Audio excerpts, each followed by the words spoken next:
আমরা গ্রামের বাড়িতে ছুটিতে যাচ্ছি। যত সম্ভব হয় ফ্রিজের খাবারগুলো শর্ট করে রেখে যাচ্ছি। ডিমগুলো রয়ে যাচ্ছে অনেক, ঘি, আদা, কাঁচা হলুদটা খাওয়ার সময় পেলাম না, একটু কাঁচা হলুদ দিলাম। নারকেল কুড়াটা খেয়ে নেব এখন। মিষ্টি আছে একটা, সরব মিষ্টি খেয়ে নাও। নারকেল খেয়ে নেব।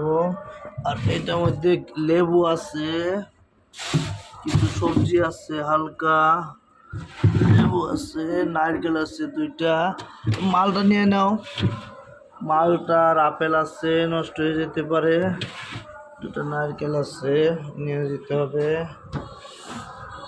আর এখানে দুধ, মাছ, মাংস রয়ে গেছে।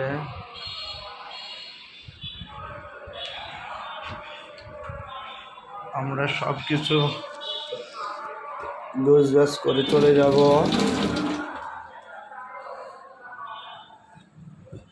একটু নারকেল কুড়া খেয়ে নিই।